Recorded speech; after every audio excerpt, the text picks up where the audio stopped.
Hello and welcome to my presentation of the article A Cost Effectiveness Analysis of the Incredible Years Parenting Program in Reducing Childhood Health Inequalities, written by Donald O'Neill, Sinead McGillivray, Michael Donnelly, Tracy Barwodo, and Paul Kelly. This will be the agenda for my presentation, and I will start with a short summary of the article.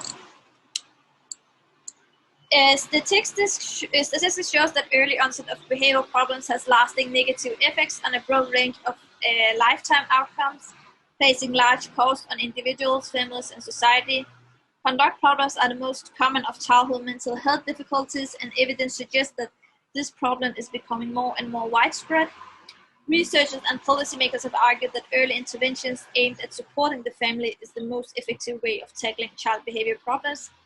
This study forms the economic component of a randomized evaluation of the Incredible Years program, a program aimed at improving the skills and parenting strategies of parents of children with conduct problems.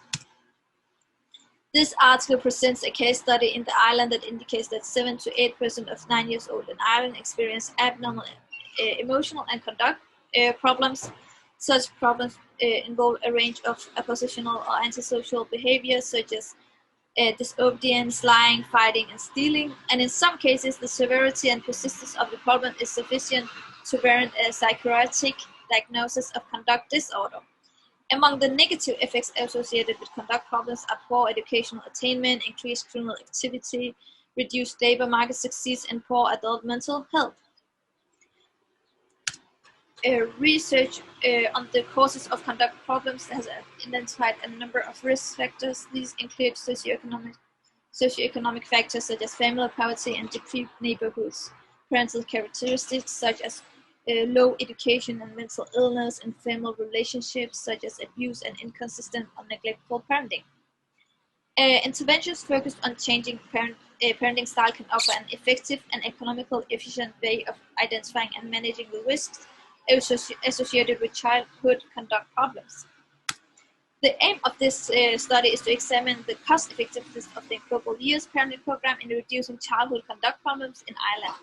Cost effectiveness is assessed by relating the differential cost per treatment and control group to the differential effectiveness of the program. This paper considers the basic preschool, early school years parent training component of the program, which targets children between the ages of 3 and 7 years. And the outcome study in this identified as a sample of 149 families to take part in the randomized trial.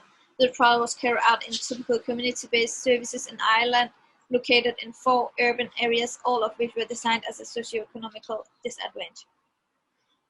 Sample members were randomly allocated to either the parent training intervention group who participated in the program or a control group who was placed on a waiting list for the intervention offered after 6-month follow-up. Of the original sample, 12 failed to respond to the follow-up survey, and 5 more families failed to provide adequate data on one of the tests called ECBI. These are excluded observation from the analysis. Excluding the missing data resulted in a valid sample of 132 parents, of which 93 were members of the treatment group and 39 were members of the control group.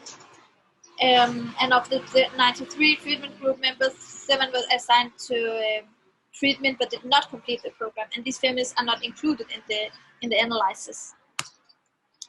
Here we see a cost data table that shows the demographic statistics for control and treatment group. And we see the proportion of children that are male is a bit greater in the control group than in the treatment group. But the reason why the proportion of children are male in this experience can be that some of the factors that this experience focuses on is aggression, problems with the concentration and attention, and the ability to learn and so on. And we know from other studies that there's a biological difference between the genders, and we know that girls they act differently than boys when we look at these factors. The mothers in the control group and treatment group are of the same age range, and proportion of mothers being married are larger in the control group than the treatment group, and the same for proportion of mothers being single are larger in the control group than the treatment group. One can assume that that all of the mothers are the chance to have a higher educational status, higher income, Regarding the mother's material status, we know from other research that it is harder to be a single parent in the sense that there's less quality time with the child, economic problems. The child may have a bigger tendency to show rebellious behavior and so on. And it is also interesting to look at the ethnicity of the mothers. And a large percentage of the mothers are white. We know from other researchers that racial ethnic minorities experience more stress than whites, and research shows that black mothers experience more parenting stress than white mothers due to the structural disadvantages and authoritarian parenting values. And research found that higher maternal education and income and being white were associated with the likelihood of parents choosing higher quality childcare programs that were associated with better child outcomes. And here we see a table that shows us the unit cost data for the service that was used in this program. And in terms of primary care, the most commonly used services were the GPs, which is the general practitioner visits, and the nurses and the speech therapists. We see that the cost for general practitioner visits are €45 for each visit, and for the nurse cost each hour is €24, and we see the speech therapist is €22.11 for an hour.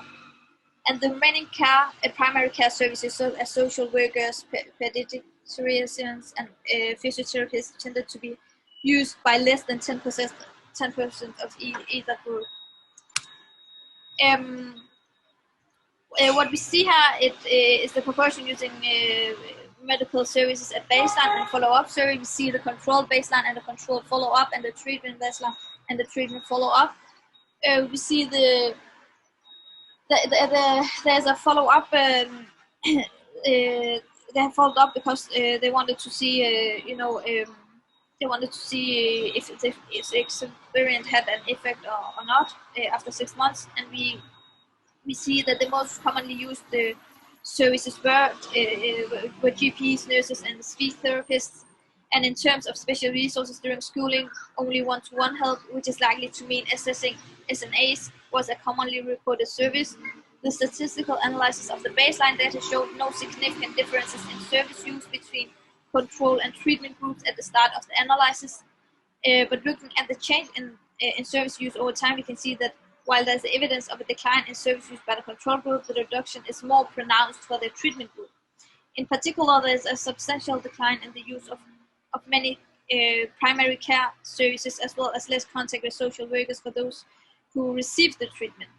The p-values for this test are given in the last columns for the control group and for the treatment group, and the results shows no significant change in service use for the control group. However, members of the treatment group report a significant reduction in the use of number of services, including GP visits, use of speech therapists, and visits to social workers. And this decline in service use in the treatment group is consistent with improved child behavior and enhance the overall cost effectiveness of the program.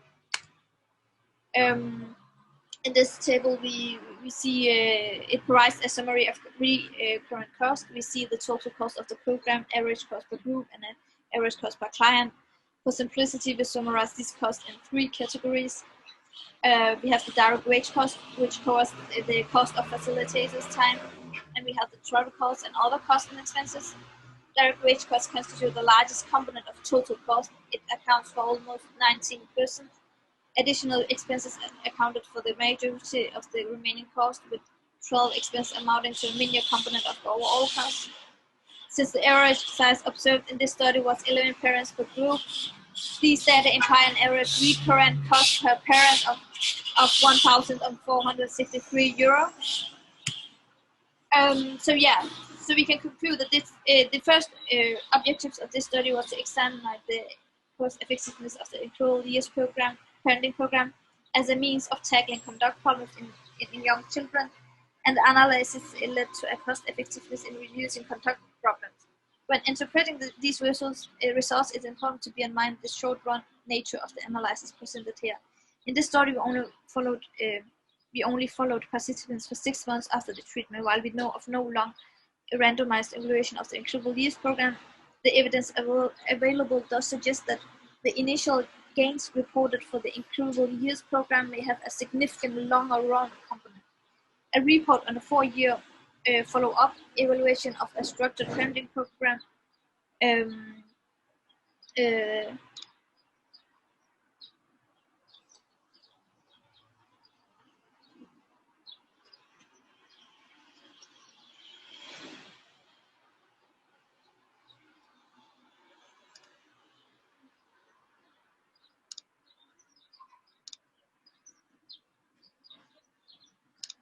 which is similar in many ways to the Incredible Years program. They found that the substantial improvements in child behavior observed after the 6 months follow-up were still evident 4 years after the intervention had stopped. To estimate the economic rate of returns to the Incredible Years program, we combined our cost data with benefit data taken from a variety of sources, and the estimated returns compare favorably with previous evaluations of policies aimed at taking disadvantage. And the findings suggest that the Incredible Years program offers a cost-effective policy option for reducing behavioral problems, and in doing so may generate favorable long-run economic returns. The benefits are also visible in the children's adult life. For pragmatic reasons, the focus has been on 3 outcomes: education, crime, and unemployment, and we know that early conduct problems have negative effects on these outcomes. There's evidence of a significant link between conduct problems and criminal activity. A research from Center for Mental Health by the Sainsbury shows that around 80% of all criminal activity is attributable to people who had conduct problems in childhood. Children with conduct problems were likely to have engaged in criminal activity and more likely to have been arrested and being in jail. A research by Friday estimates that the overall lifetime cost of the crime was €182,262 per case, and for those with conduct disorder in the UK, and €51,250 for those with mild conduct problems. And in Ireland, report shows that the average cost of keeping a prisoner for 1 year back, for the year 2007, was €97,700, and so there is evidence of great economic benefits in prevention conduct disorder. So yeah, any questions?